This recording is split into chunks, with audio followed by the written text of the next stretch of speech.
کہ leader he قوم کا نہیں رہا، بچوں نے اسے واصل پا جہنم کر دیا۔ فرمایا ہمارے محمد لیڈر اب بھی موجود ہے، محمد کے غلام بھی موجود ہے۔ جذبے بڑھے، یہ معمولات بڑھ گیا۔ اب حضرت صحابہ کرام فرماتے ہیں کہ کفار کے اندر ہلچل مچ گئی۔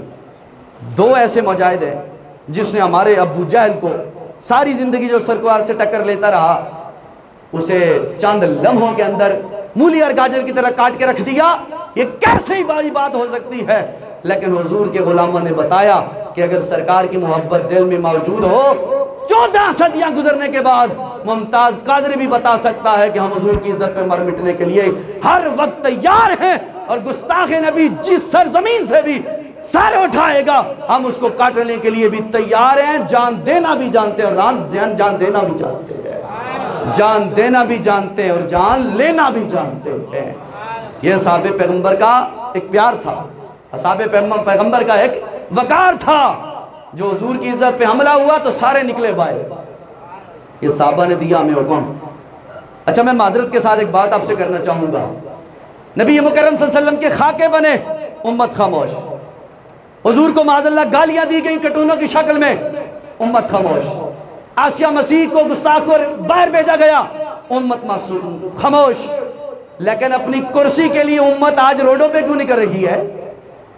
اوہ عقل کے اندر اپنی ایک دنیا دار جسے خاتم النبیین کا لفظ پڑھنا نہیں آیا، اس کی عزت کے لیے روڈوں پہ جاتے ہوئے تمہیں شرم اور حیا نہیں آتی؟ جب بات رسول اللہ کی عزت پہ آئی تھی تو تم کہتے تھے یہ مولویوں کا مسئلہ ہے۔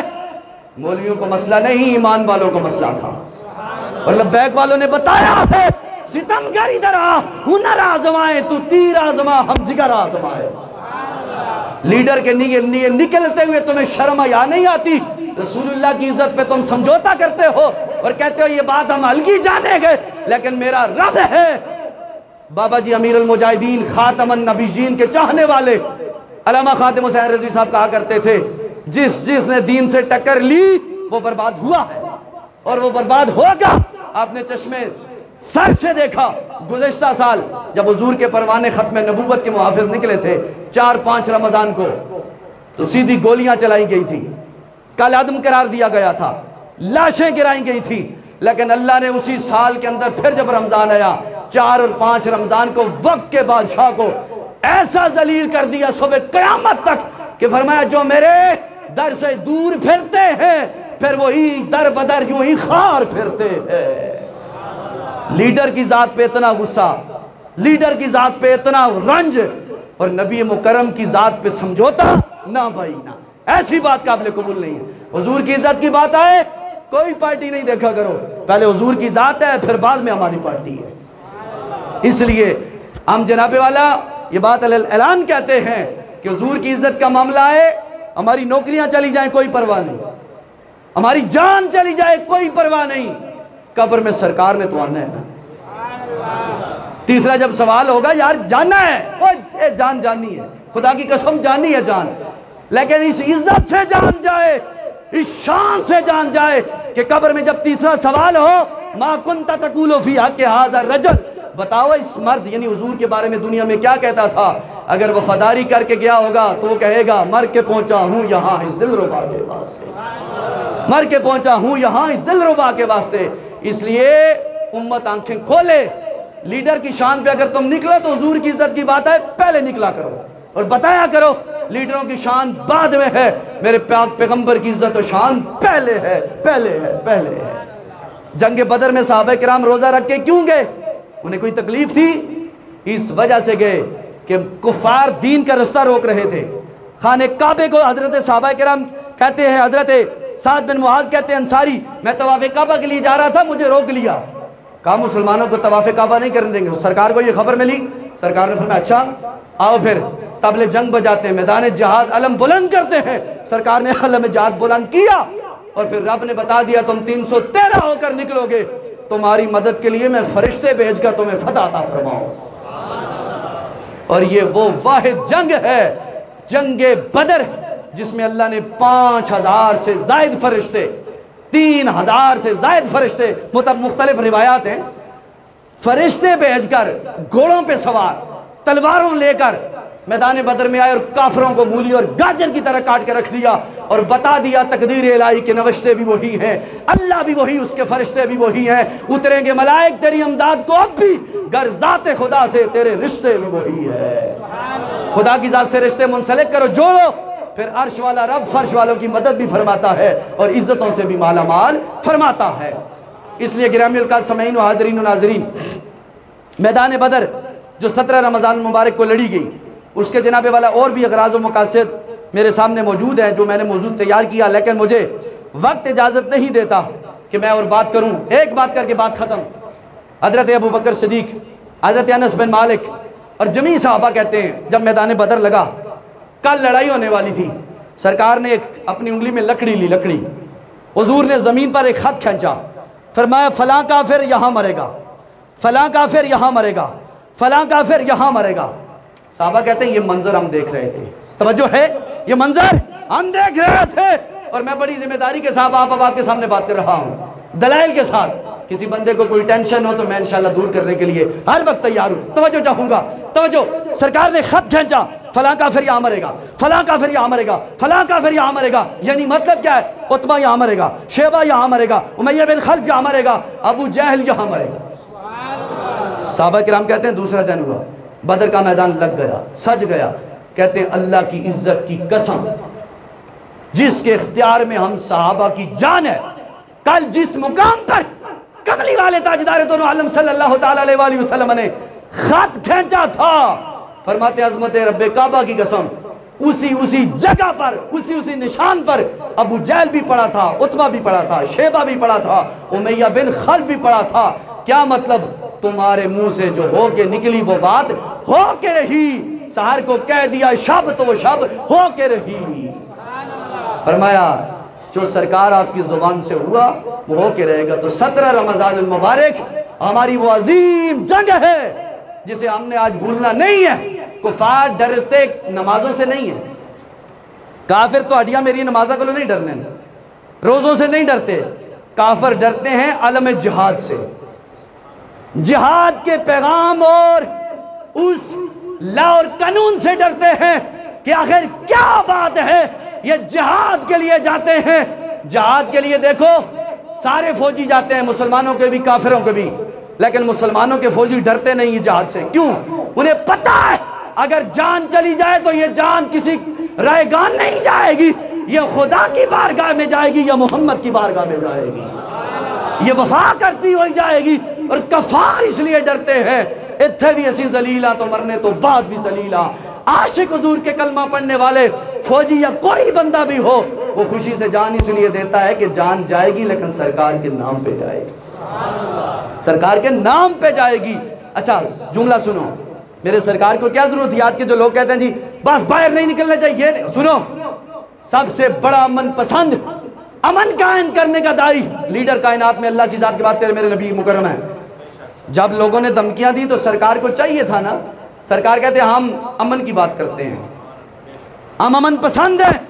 نہیں صحابہ بیٹھ جاؤ، اوہ میرے سرکار نے 2 نمبر صوفیوں، مولویوں، جیلی پیروں اور جیلی سیاسیوں کا رگڑا تلوار میں ہاتھ لے کر بتا دیا، فرمایا جب بات آئے گی محمد کی ذات کی، جب بات آئے گی محمد کی قرآن کی، تو محمد خود تلوار لے کر میدان میں بھی جائے گا اور کفار کو قتل کرے گا اور اپنے غلام شہید کروا کے بتائے گا کہ جناب والا جو نام محمد کی شان پہ مر مٹنے کا جذبہ رکھتے ہیں وہ جیئیں گے بھی مزے سے، مریں گے بھی مزے کے ساتھ۔ اس لیے جان جانی ہے، روزہ رکھ کر جان جانی ہے، بغیر روزے کی بھی جان جانی ہے، لیکن یہ کوشش کرو پابندی کے ساتھ روزہ رکھو، وفاداری رسول اپناؤ، 5 وقت کے نمازی بن جاؤ، ماں باپ کا احترام کرو، حیا کی زندگی گزارو، اور پھر دیکھو جب قبر میں آپ جائیں گے محمد کے غلام بن کر، قبر بھی استقبال کرے گی، یہ محمد کا دیوانہ آ رہا ہے، شمع رسالت کا پروانہ آ رہا ہے۔